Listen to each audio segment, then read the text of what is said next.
Hello and welcome to the Fuck It All podcast. My name is Casey Gordon and I'm your host.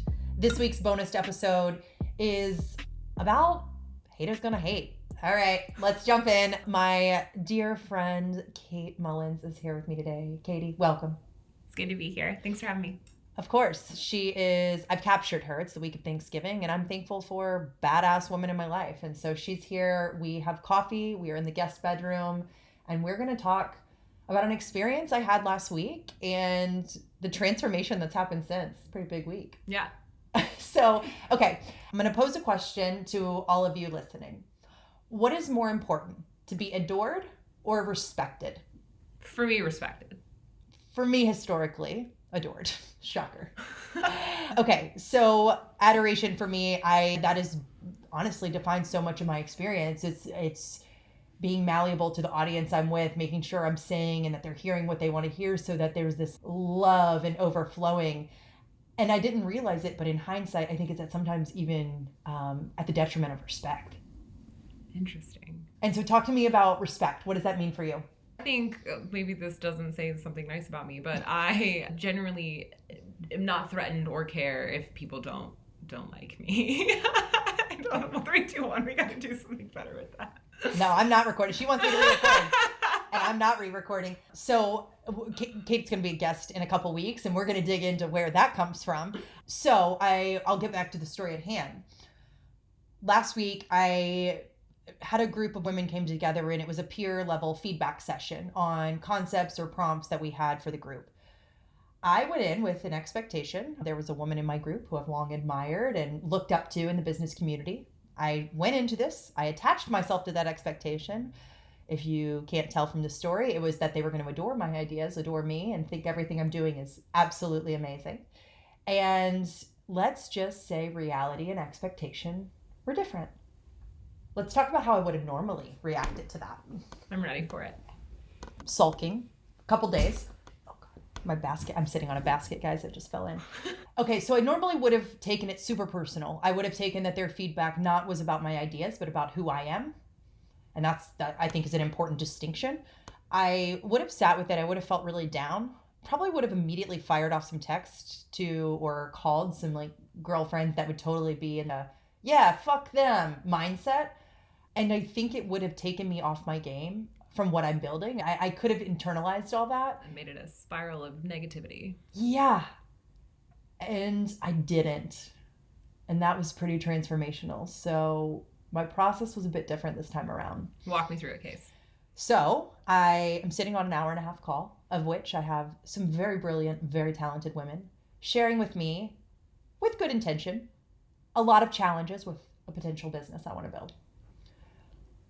Mind you, this business, pretty vulnerable. Like I mentioned, this business is all about me. Like I am the product and it's been really hard. It's taken me a long time to get to this point where I'm comfortable putting myself. And so to hear comments on it or feedback or challenges, it can feel really personal. So I sat with that. I recognize anytime my initial response is like, well, fuck, I should probably sit with that for a little bit and not respond. There's power in that. And I did. I got off the call. I noticed my body language. I was hunched over. I wasn't super energized like I normally am coming off these calls. And I just started to write. I realized that I drafted and then deleted a couple text messages. My muscle memory went to go bitch to my crew. And instead I said, wait, you need to process this on your own, because if you're building something on your own, you're going to get feedback all the time. You need to build that muscle. And also, I'm not doing this for anybody else. Like, yes, I hope there are people that listen to this and feel empowered and heard and seen. But I'm doing this because of something that was so fiery inside of me that it had to come out. And I'm pouring so much of myself into this, passion and good intentions. Like, I just want the world to be a little bit better of a place if we can feel less alone. So I sat with all this and I reminded myself, going back to one of the episodes we had early on, Candace Orsman, she said, stay in your magic. And I thought that was such a powerful thing. And I love that I'm already using advice from a podcast. So I sat with that. I'm like, yeah, fucking stay in your magic, girl. Write down why all this doubt came. And I started doing, if you aren't familiar, the 5 whys. You just continue to ask yourself why. And I said that was hard for me because it felt personal. Why does it matter that it feels personal? Well, it's really important to me that women I respect adore what I'm doing. Well, why?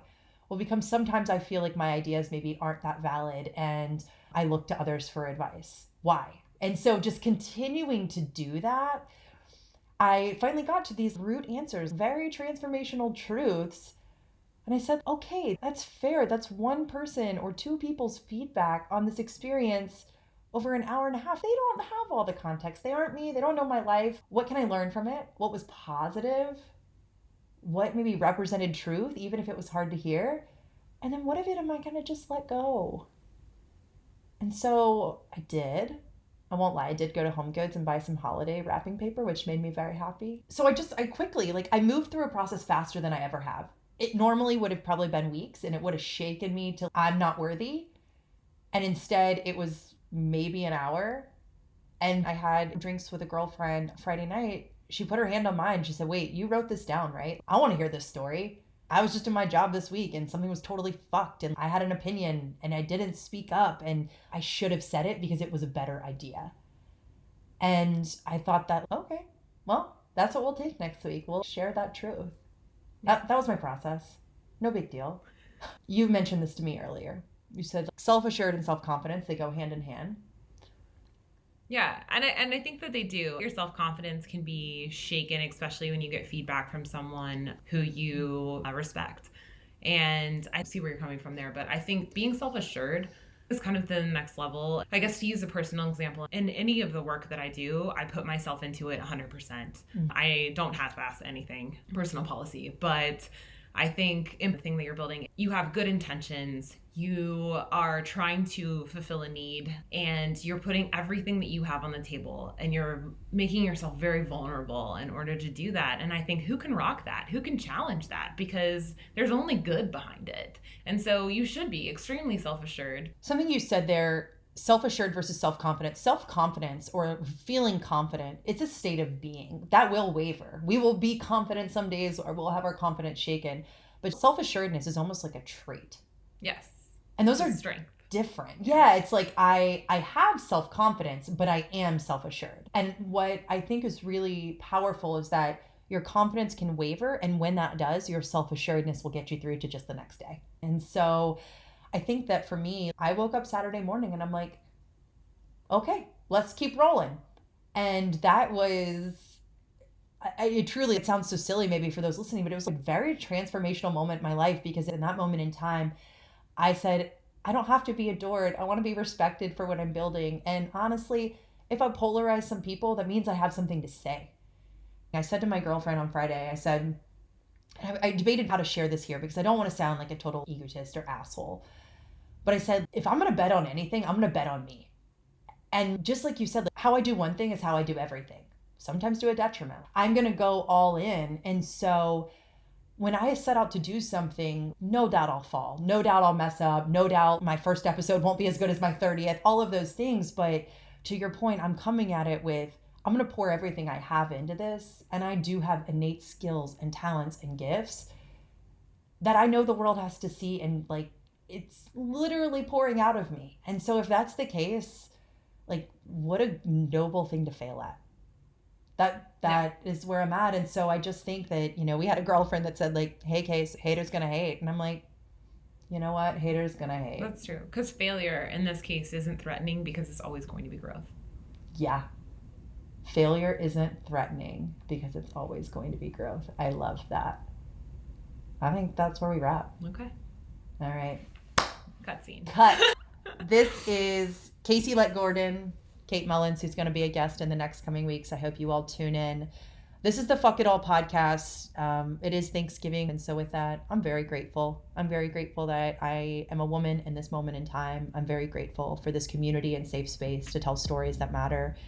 And I'm grateful for each of you that are following along. We will see you next time.